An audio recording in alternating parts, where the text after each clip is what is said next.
guys do to kind of set the tone right away defensively? Well, I thought our guys did a good job of trying to keep the ball in front of us. It's a really hard task, especially with Yogi Ferrell. Just trying to keep the ball in front of us. But I thought we bottled them up a little bit. They had a couple open looks that they just didn't go down right away for them, and we were fortunate that they didn't go down. But I just thought our attention to detail was really good, and we never let one of their guys, especially Blackman and Farrell, really get going. And when those guys are efficient and they score 20s and they only take 10 to 12 shots, it really helps them. And tonight, those guys took about as many shots as they got points, and I thought that was going to be a key for us. We just couldn't let them get 25 points on 12 shots. And Troy Williams, to me, is just their key. When he's scoring like he did against Georgetown and Butler, and attacking, got that big rebound against Illinois late in the game. When he's that active, they're really good. Even when one of their two top scorers doesn't have, say, a great game. But if one of the two has a great game and he's on, they're awfully tough to beat. Matt, you often talk about it with your team, that how when the shots are going in, you seem to play pretty darn well at the other end. Right. I'm not just pointing at them, but Blackman and Farrell were 2 for 11, and you were able to really take advantage of some things with your offense tonight. Right. Is that maybe kind of an example of what you're talking about with your own team that may have happened to them tonight? Right. Well, I think anytime you take a lot of threes, and we've had this happen to us, is those long rebounds, you got to convert them. So we were able to get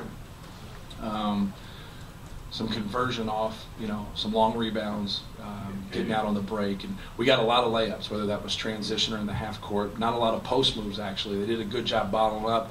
But anytime people spend that much attention or give that much attention to our post play, I think it opens up other things for our other guys. Coach, those backdoor passes and cuts from them early on were really all the offense they were getting. Right. What sort of adjustments did you guys make at halftime to really bottle that up? None, really. We just have to do a better job of keeping the ball in front of us. I think all those passes, a couple of them, especially from Yogi, to where we didn't get the ball squared up. He turned down a couple ball screens. He got along the baseline a couple times. And you have to know how to defend when they drive the baseline, because a lot of times they dribble through the baseline and don't stop. Then they try to kick out for those threes or dump down for an easy layup. So we just try to talk about our rules and what we wanted to do when that happened. And so even though they were getting a couple of them, they're going to get something. They're too good of individual players. Matt, did you feel like AJ and Isaac did what they needed to do as far as adjusting to the smaller lineup that IU had? Why were they effective and able to win those matchups? Yeah, well, they didn't score a lot of points. You look at their numbers. AJ probably helped us the most by blocking shots, and obviously being at the rim. So I think the attention that IU gave them at times really opened up some things for drives. And I thought we did a good job in Indiana win zone, and they didn't really go back to it very much, just because we've really been good at moving the ball and passing the ball and getting the ball where it needs to be against the zone. And but no, I think those openings and our guys' understanding of when to attack and when not to attack really helped. Coach, Basil really struggled early on in the Big Ten season. Last 2 games, he's been absolutely terrific. Is this what you envision his role being as active as he's been against Iowa and IU? Yeah, well, his energy's great, and he's been able to get out on the break a couple times. He's very good in the open court and in finishing. But no, it's just bringing that type of energy coming off the bench, helping us on the defensive glass, and helping us, using his athleticism. We tried to switch 5 ways a couple times and bring him into the game. And do that, and they broke him down a couple times. But no, he's been great here the past 2 games. Matt, what did you think of Bryson? I thought Bryson was very good. I thought he did some good things defensively, just trying to get him to drive the ball. We knew they wouldn't guard him. He took the bait a couple times, and but outside of those 2, those plays, I thought he could get to the rim. Anytime you back up off of quickness, it gives you a head of steam, and it's really hard to keep those guys in front of you when you back that far off. Don't do what Indiana wants you to do, and that's take that jump shot. Drive the ball. And so when he drove the ball, I thought he really helped us.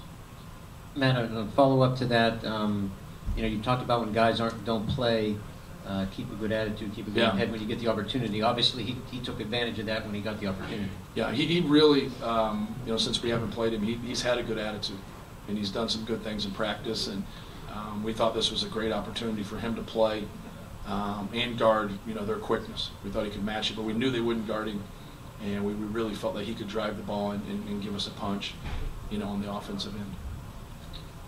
Matt, you mentioned attention to detail on defense. Did you see it on offense too? It seemed there was that one sequence there. I don't remember what zone it was they were running, but I think three straight trips they went to it, and you got really good looks for Isaac.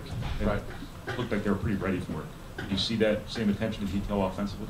Well, he's so hard to guard, and he gets those guys so deep. They can try what they want to try, but in a zone, you have responsibilities to get out. So we felt like if we could get him on the same side with some, overloads or just with shooters, and they have to guard those guys, and it makes it easier.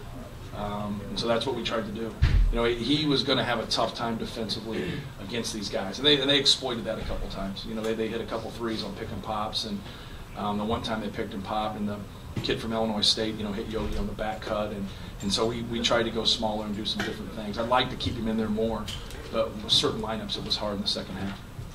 Matt, you mentioned earlier this week that the clock was ticking on getting some quality wins for this season. Yeah. What might this one do for you in the program this year? Well, hopefully, getting back-to-back top 25 wins will give us some confidence that we can compete with, teams that I feel that are NCAA tournament teams. I feel both teams we beat are NCAA tournament teams. I think they've proven themselves, with how they've competed and how they've played and the wins that they've had. So we just got to continue to build on that. We have a very young team.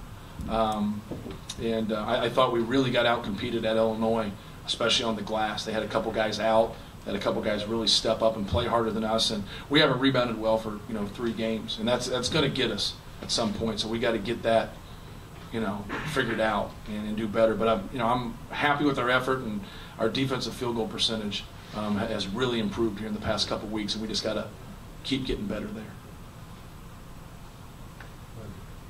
Matt, did you see this kind of defensive performance coming? I mean, did you see improvement these last couple of games where they were getting a lot better defensively, and it would really look like they got better if you just rebounded a little better?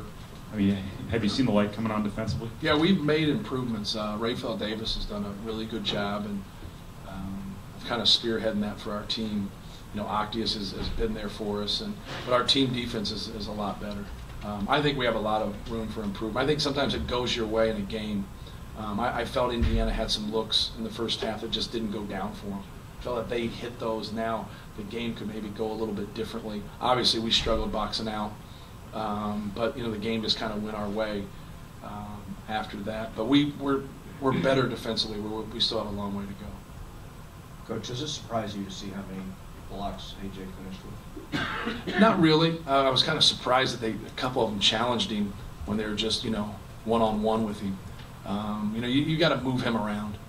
You move him around, you can attack him and get fouls and get him behind plays. But if he's set and he's there, it's better, especially if you don't have the size to go against him just to kick it out. They challenged him a couple times that they shouldn't have challenged him. And if they're going to do that, then you got to try to dunk on him and go at it. But no, he has great instincts, especially if he can get to his left hand. He really likes to block shots with his left hand. 2 more and 8.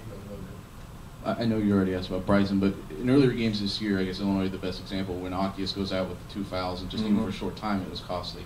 So how do you think you were able to weather that storm today, both offensively and defensively, with PJ and Bryson? What better did you see out of them coming in and supporting him?